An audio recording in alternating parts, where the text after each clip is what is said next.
Okay, this is part 3. This is section 9.1, still called Simplifying Radicals, but there's so much material in this section 9.1 in our Big Ideas book. So this is Algebra 1, and this is part 3 of 6 of Simplifying Algebras, Simplifying Radicals. So this is Simplifying Radicals. And it's section 9.1 based on the Big Ideas Algebra 1 book. So basically, this one is a new topic. It's called Adding and Subtracting Radicals.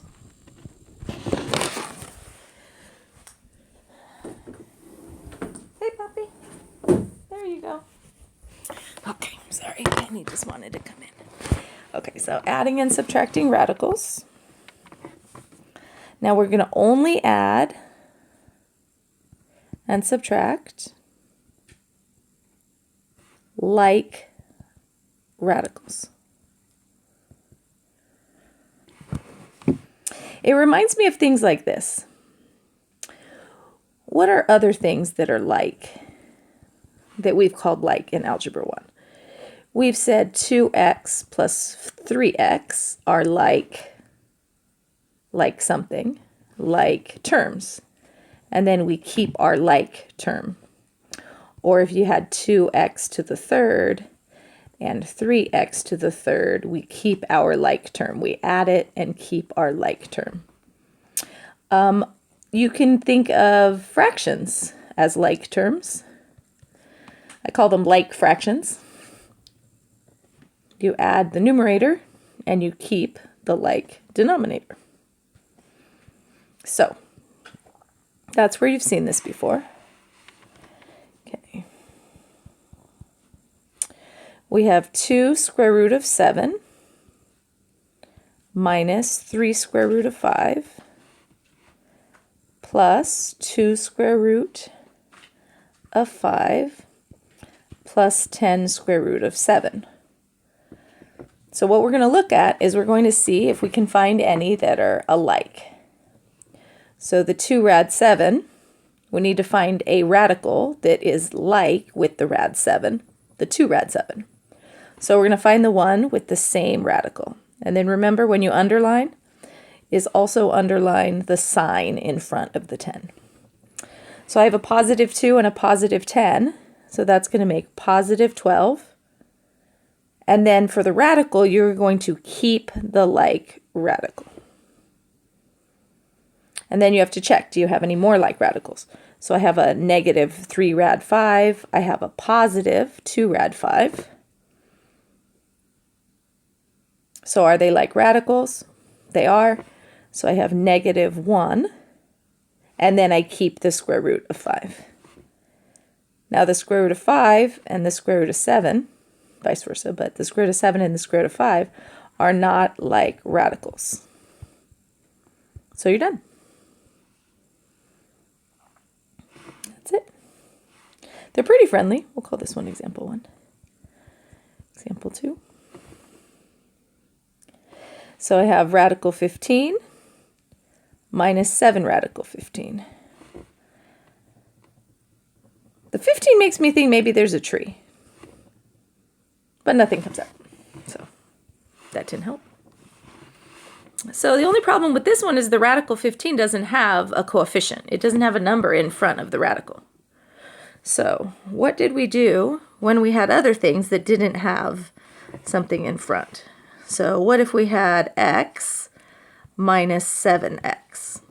What was the coefficient or the number in front of the x? So I'm over here on the side. What was the number right here in front of the x? And I'm changing my color. It was a 1. So back over here to the rad 15, there's nothing in the front. So if there's nothing in the front, what do we put there? The answer is 1. So 1 minus 7, you have to figure out 1 minus 7, which is 6. Keep the rad. And then always ask yourself the sign. Is that positive or negative? So this is up 1, down 7. Go up 1, you go down 7, negative 6. keep the rad 15. Okay, our next example is going to be one that is very commonly missed. You have the two radicals and it makes you think, well, when I multiplied, I was allowed to multiply the insides. But multiplying is different. So adding is when we always have to do like terms, like things. And these are not alike. So what do? We say we can't add them at all. Or maybe we think if we make a tree for each of them, then maybe they turn out to be a like radical. So this would be 2 times 2 times 3. And this one, let's see, 75, you could think quarters. How many quarters? It's 3 quarters. 5 times 5 times 3. Okay, so the 5 comes out of the radical. This is left inside. Bring down the plus sign. Be careful if it's a minus. 2's come out. Radical 3. Now are they like radicals?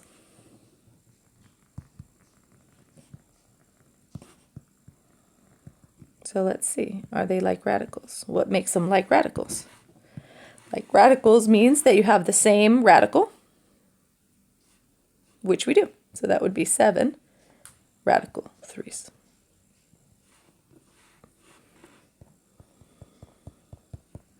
Example 4.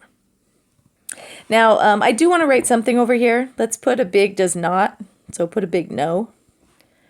The common answer is radical 87. So if you were doing a state test or you're doing the SAT test and you were taking a multiple choice test, this would be a possible answer. Now this is wrong because you can't add what's underneath the radicals. So that's not allowed. But it's common. Common, but wrong. Let's look at another one.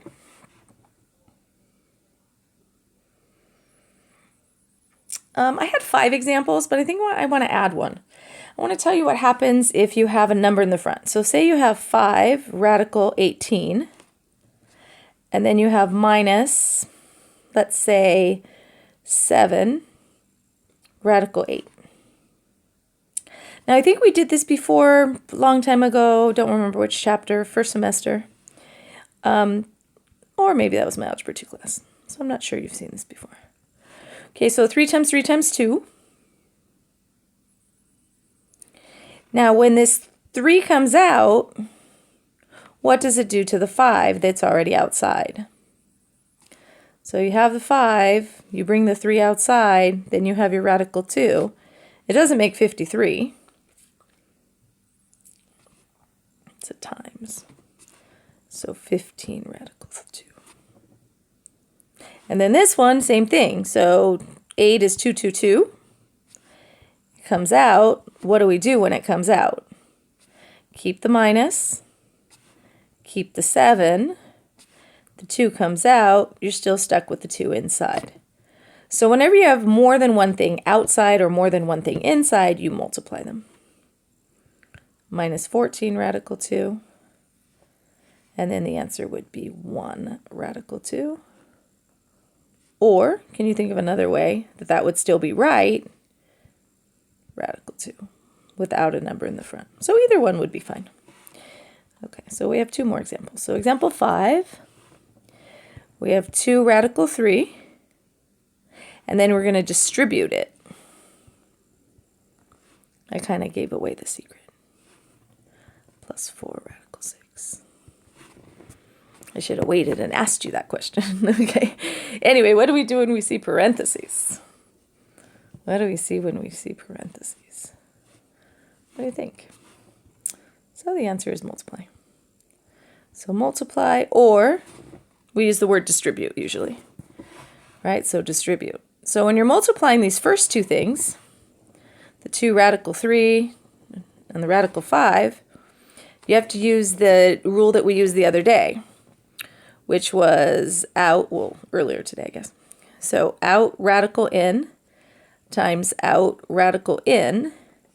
You are allowed to multiply the outs, and you are allowed to multiply the ins. Adding, no, but multiplying, yes.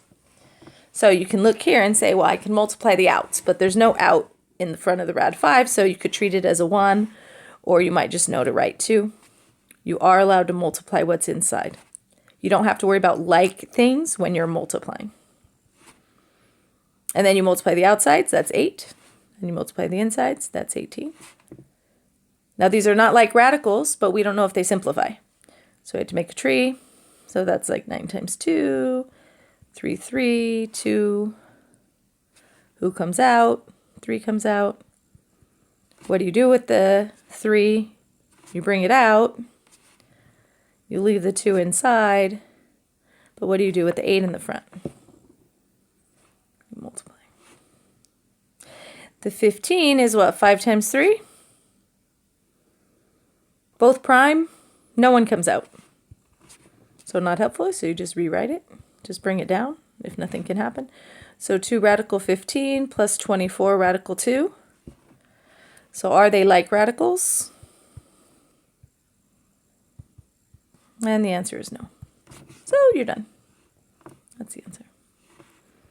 Okay, we have a cool one to finish off with. So 4 square root 2 minus the square root of 3 squared. So what did we do in chapter 7, a different chapter, when we saw something squared? So it was something like this. Say you have 4x minus 3 squared. So try to find that in your memory, in your file folder. Do you remember what we said? We just said one thing. We said write what? So write twice. Now when you write it twice, you can't just write the second one next to it. You have to write it as a new step. Some of you on the test, you were writing this one up here, but that's not allowed, because then you still have that squared. So you got to write a whole new step and you write it twice. Then what did we do? What did we do with that? What did we do with the 4x? We distributed the 4x to both things. And what did we do? We took the negative 3, we distribute that to both. Remember that? We got 16x squared, because you have to add the exponents. We'll just put a dot, dot, dot. Okay, so back to this one. So what do you do when you see the squared? Same idea. So write twice. Okay, so we get 4 radical 2. Oh, we could be in black here. So 4 radical 2 minus radical 3 in parentheses, and then 4 radical 2 minus radical 3. Write it twice, and then what do you do once you write it twice? Looks like the other one. So you distribute. So you distribute this first object to both. Remember, I land my loop on the negative so I could remember that that's negative. Otherwise, sometimes you don't see it. And then this negative goes with this one. So that negative here in the first parentheses is not 1. This negative right here doesn't apply until the second distribution, not the 4 radical 2. Okay, so 4 radical 2. I need my 4 radical 2 multiplied by my 4 radical 2, which is 16. Now the question is it radical 4 or is it radical 2? So you have to ask yourself right now, am I multiplying or am I adding? If I was adding, I have to add like terms. So 4 radical 2 plus 4 radical 2, 8 radical 2, like terms. But what if you're doing 4 radical 2 times 4 radical 2? And I'm doing this over to the side. That is 16, but that's out times out multiplied in times in. So that's not worrying about like terms. So that's 16 radical 4. Then you have to multiply the 4 all the way to the negative 1 radical 3, which is negative 4 radical. Like terms are not necessary when you're multiplying, so it's radical 6. Then I multiply this negative radical 3, and I need to distribute it to the second parentheses. Sometimes this is called FOIL. I don't usually call it FOIL, but some teachers might call it FOIL. I just distribute. but it also works to do first, outer, inner, last, if that's how you remember it. That's okay too. Okay, so the yellow times the blue, you might be lost where we are, so that's going to be a positive 1 and radical 9, because we're multiplying, and multiplying, you do multiply outside times outside and inside times inside. Okay, now I have to figure out how to simplify this. So I do want to work out any radicals that I know. So radical 4 I know, radical 9 I know. So 16 times, when you know it, you just write the plain number. You don't want to write the radical anymore. And let's do the last one. 1 times radical 9. So radical 9 is plain 3. So what do we do with these two here in the middle? Now they're both negative. Negative 4, negative 4. Are these like radicals? So to be a like radical, you have to have the radical part to be the same. That's the part that has to be the same. So the answer is yes. So down 8, down 4 would be down 8. Keep the radical, keep your like radical. And then this is 32 minus 8 radical 6 plus 3. Like terms. Well, this is a plain number. This is a plain number. So that would be 35 minus 8 radical 6. You may not subtract these two. No, because that 35 doesn't have a radical 6. Now, if the 35 had a radical 6, then you could subtract, and you could get 27 radical 6. But it is not allowed to do this because there's no radical 6 next to the 35. Nope, it's just a plain 35. So it's like a plain number. It's kind of like when we were talking about the hamburgers and the double doubles. This 35 is just a plain drink. And then this one is a negative 8 radical 6. So that's a specific kind. Maybe a chicken sandwich. So you got 35 drinks minus 8 chicken sandwiches. You just have to leave it like that. So there we go. And then that's the answer. So that is the last part that we're going to be looking at for this homework assignment. So this homework assignment has 3 different sections. And this is the final section, which is adding and subtracting radicals, and then also multiplying. So I don't think I retitled it. So right above example 5, you might want to call it multiplying radicals, because we started multiplying radicals here. This is squaring with radicals, if you wanted a title. Squaring with radicals. There you go. Cool. Okay, make sure if you don't do your homework, you're not going to remember any of this, and you definitely need all of this in Algebra 2. I taught this at the beginning of the year to my Algebra 2 class. They did not remember much of it from Algebra 1, but if you practice it, you can get it in your mind, and then keep your notebook, and then you'll be able to use it for Algebra 2 as well, for the topics that are the same. We just want you to become more of an expert once you get to Algebra 2. Anyway, sounds good. Bye. See you tomorrow.